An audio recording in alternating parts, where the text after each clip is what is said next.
What's good, everybody? So this past Thursday, I put up a video about the ketogenic diet, which according to me is the fastest fat burning diet in the world, and I'm talking from my own experience. And that's what today's video is about. And if you're trying to figure out whether or not the diet is meant for you, I think today's video is going to help you decide.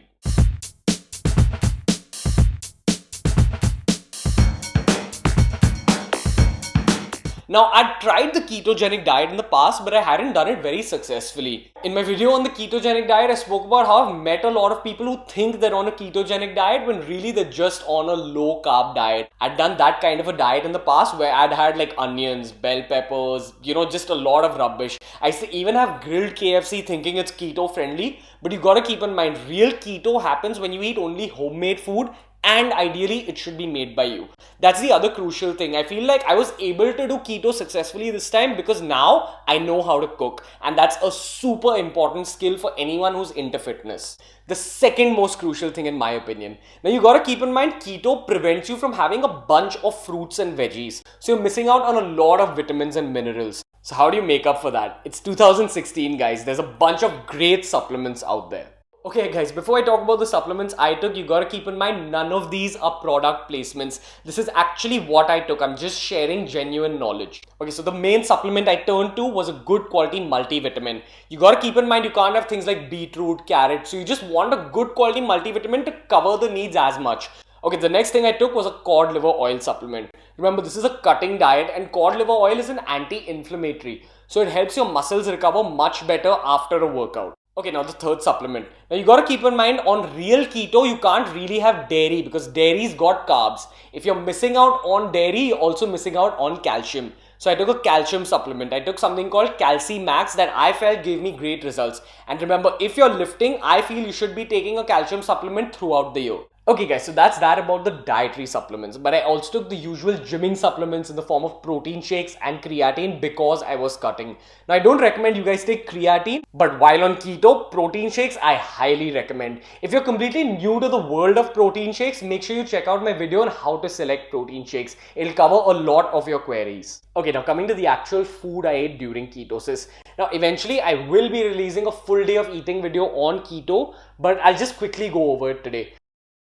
So basically my food just involved a lot of tawa fried chicken and maybe grilled fish. Initially I had like a lot of red meat and eggs, but I always made sure that I'm getting my veggies. Those 20 grams of carbs that are allowed for the day, I always pack them with leafy vegetables. Okay guys, now super important thing to note. I've not mentioned all the possible vegetables you can have. So if you're trying to figure out whether or not you can have something, just Google it. Google the nutrition. So for a particular vegetable, if the carbs are say about above 6 or 7 grams per 100 grams of that vegetable, I'd say avoid it. Try keeping your carbs super low and try getting maximum nutrition out of those carbs that you're getting. Now guys, remember the ketogenic diet is a high fat diet. So that means you're going to turn to things like ghee, oil, coconut oil, animal fat and all the possible fat sources that you can think of.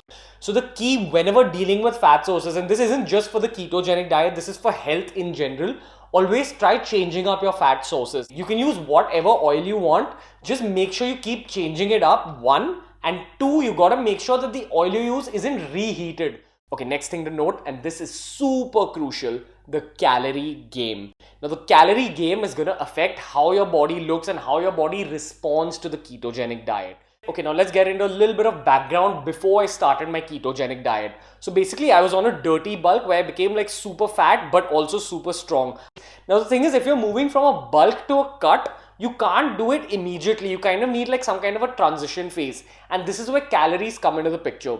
So while I was bulking, my calories were super high, way above my maintenance, maybe like 200 or 300 calories above my maintenance. So initially in my first week of ketosis, I tried keeping my calories kind of high. So personally, the protocol I follow when I'm moving from a bulk to a cut is I try lowering my calories very gradually. So when I was bulking, I was say at around 3,400 or 3,500 calories.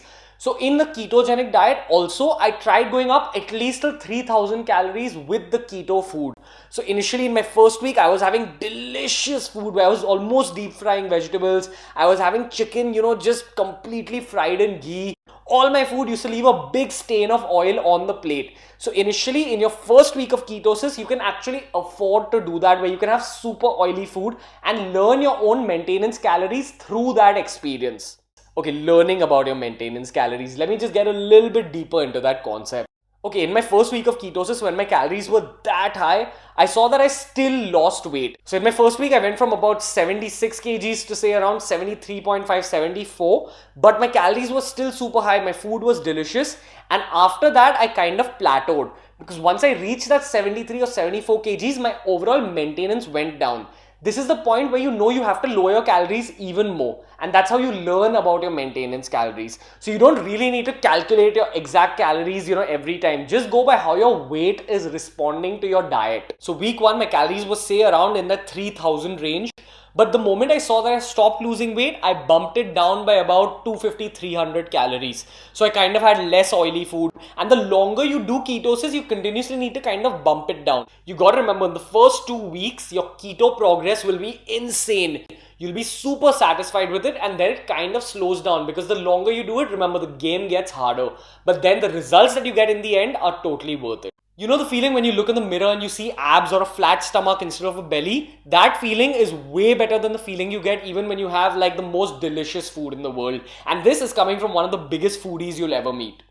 Okay, now coming to my personal experience with my performance in the gym while on keto. Now keep in mind, I've done both a caloric deficit bodybuilding style diet to cut, and I've done a ketogenic diet to cut. And personally, from my own experience doing both these, see, you definitely lose strength in both, but I feel like the strength I lost in the caloric deficit was a lot more than the strength I lost in the ketogenic diet. Initially, in the ketogenic diet, when you're having the keto flu, at that time, definitely your energy levels are super low, so you can't push as hard in the gym. But eventually, once the keto flu is done and your body adapts to the ketogenic diet, I felt like I could push almost as well as when I was bulking. My energy levels were super high, my strength was super high. I was still pulling around 85% of my PR, which is like quite good according to me. Okay, and one more super important thing. When you're cutting weight, when you're kind of losing weight, your body is in an overall caloric deficit. So in the gym, you might be a little more prone to injuries. So while you're bulking, if you're going like 5-6 times a week, it's advisable to kind of reduce your training frequency just a bit while you're cutting. So very important thing is, while you're on keto, you listen to your body. There will be days where you feel completely lethargic and you're still sore from the previous workout and things like that. Just don't work out on that day. Take breaks. Okay guys, and coming to the most important aspect of taking up a ketogenic diet, in my opinion, the psychological aspect and refeed days. Now this is what can make or break the ketogenic diet for you. The first 2 weeks, you need to adapt to the new lifestyle. Everything you eat, you'll want to have like a roti or a bit of rice with it, and it's all a mental game. You kind of need to be mentally tougher. So a while back, I launched a video called How to Beat Cravings. The concepts I've spoke about in that video will apply here as well. So if you think that you won't be able to beat your cravings during keto, make sure you check that video out. Either way, coming back to my own experience, I felt like in the first 2 weeks, it's psychologically really difficult to adapt to the new lifestyle, but then you just get used to it. You'll definitely have these spurts where you'll just want to eat something, but you got to remember that'll put you out of ketosis. And this is where the concept of refeed days comes into play. Okay, now refeed days. This is something I actually did wrong. Now, if you see my progress pictures from the keto diet, this is my progress in 14 days. This is my progress at day 40. Now, my progress between day 14 and day 40 was super slow, and honestly, that was my fault. I feel like I could have definitely achieved even better results if I'd been careful about my refeed days. Now, you gotta remember that refeed days are meant to be done only once every 10 to 14 days. So my personal suggestion is, if you can stretch it to 14 days, definitely stretch it. But I get why it can be mentally tough to stretch it only till 10 days. So every 10 days is fine, but 14 days will give you crazy results. Now what happens is, on a refeed day, you need to eat carbohydrates, and you need to eat 400 grams of carbohydrates. You got to make sure that it's free of sugar, and ideally the carbs that you're eating should be complex. So again, it should be like a sweet potato or brown rice or something like that. But we're also human beings, and Beer Biceps is all about that fitness and fun balance. So generally on my refeed days, I'd go to like my favorite restaurant and eat whatever I want except for desserts. But unfortunately, I'm a really big foodie, so I ended up doing the mistake of taking a refeed day once every 7 days. Now you got to keep in mind that after a refeed day, it takes a bit for your body to adapt and go back into ketosis. So if you do it every 7 days, that's too often. So ideally, if you're looking to burn fat, and serious fat at that, you got to keep it once every 10 to 14 days and no lesser. Remember, if you can stretch it out to 14, take it that far. And very, very importantly, on a refeed day, you have to work out. You need to make the best use of all those carbohydrates that you're actually eating. Okay, and finally, I want to end the video and help you decide whether or not the keto diet is meant for you. So the hardest aspect is just psychological. You need to get used to not having carbs. So this isn't really for someone who has a big sweet tooth and all that. You need to be psychologically strong before going into a keto diet. Remember, for it to actually work, you need to do it for a minimum of 30 days. So if you're ready to do it for 30 days and go without carbs, go ahead. If you think that's possible, try it. So if you're a non-vegetarian, if you want to burn fat, and if you're driven enough, most importantly, take up the ketogenic diet. Hey guys, so that was the video for today. Now, if you feel like you're psychologically not in the right place, but you still want to take up the ketogenic diet at some point, I feel a great starting point is my BB40 challenge video. It's 40 days without any sugar, and if you do the challenge properly, I promise it'll be the death of your sweet tooth. So make sure you check it out. Either way, remember, my entire ketogenic diet was tracked on my handles and on my Facebook page. So make sure you give me a follow and make sure you give my Facebook page a like. So until next time guys, from Beer Biceps, see you.